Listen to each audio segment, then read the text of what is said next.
Канча жаштасыз? 88-ге кеттім. Толук аты жөнүңүз кандай? Толук аты жөнүңүз? Не дейсің? Атыңыз толук. Атым Гүлипа. Мен 30 жылға жақын мектепте математик мұғалім болып іштедім. Жоғарғы білімді енемін.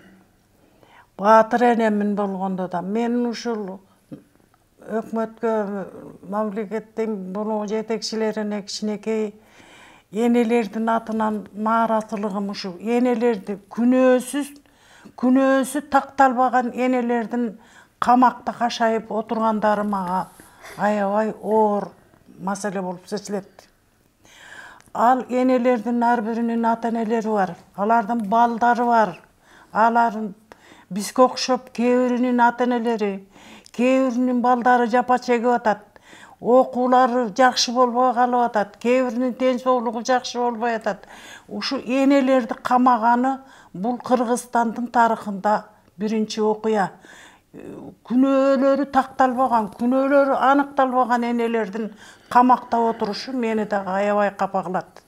Мен да ошо энелердин атынан капа болом аябай. Биз ата-энеси болуп баланын немесин тартып отурабыз.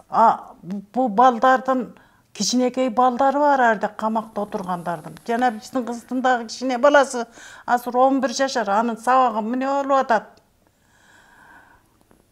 Кийим кечеги киргоогу эмне болуп атат? Аны кандай атасы экөө жашап атат деп. Ошо дагы оңой иш эмес.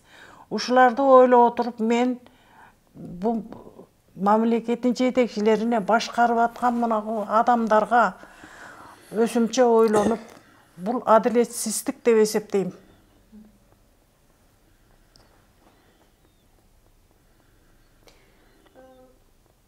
Азыр ошо баласы атасы менен эмнеде үйдө? Атасы менен сагынып атам деп атабы сиздерге?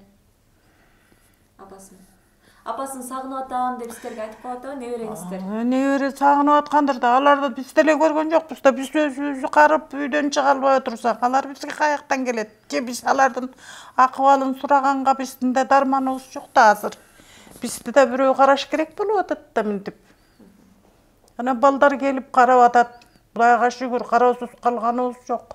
Бирок ошонун түрмада жатып камалып, бирде ач болуп, бирде ток болуп, бирде ооруп, бирде кыйналып отурганын отуруп алып, элестетип өзүбүзчө жаман болуп атабыз биз дагы. Бизге аябай оорчулук болуп атат. Бирок айла жок, кантелик. Мейли эл журт тынч болсун. Саманыбыз тынч болсун. Ошол аялдарды камап, ошолордон бирдеме өндүрүп, ошолордон бир акыл эс чыгабы, кандай акылдар чыгат, ошолордун жакшынакай немеге пайдаланбай ушинтип камакта камалып отургандары. Илимдин кандидаттары бар экен. Жана Ирита Карасартова деген экономика илимдеринин кандидаты экен. Биздин кызыбыз юридика илимдеринин кандидаты. Ушуга окшогондордун билимдерин пайдаланыштын ордуна камап отурганы бул жакшы иш эмес.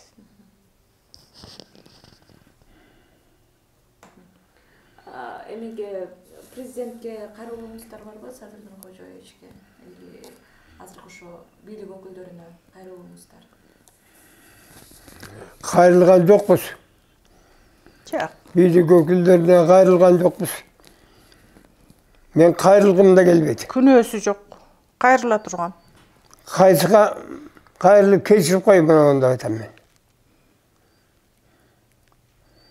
Мен өмүрүмдө ошондой өткөн эмес, бирөөдөн кечирип сураган эмесмин. 30 жыл иш башкардым. Бир жолу бир эскертүү болгон күнүм болгон эмес. Эл алдында ошондой иштегем. Менин балдарым, кыздарым деле ушул өзүм эмде келет. Эми азыр кайсы кылган күнөөсү барып кечирим сурайын. Кызымды урушат элем күнөө кылсам, мен мындай кылдым деп.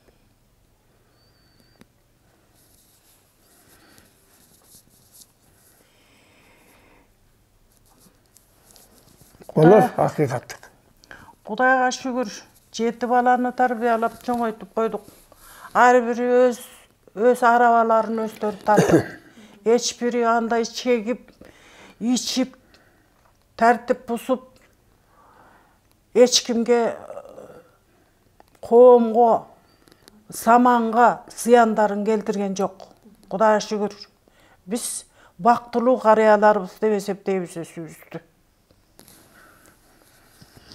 7 balamız var. 34 nevelemiz var.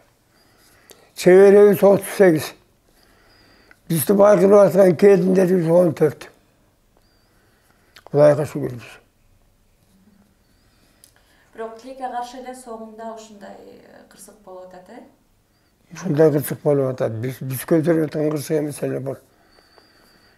Айрыкча ушулардын арасында биз жакшы көбүрөөк жакын караган кыргызчылар. Ушул көп карайт бизге.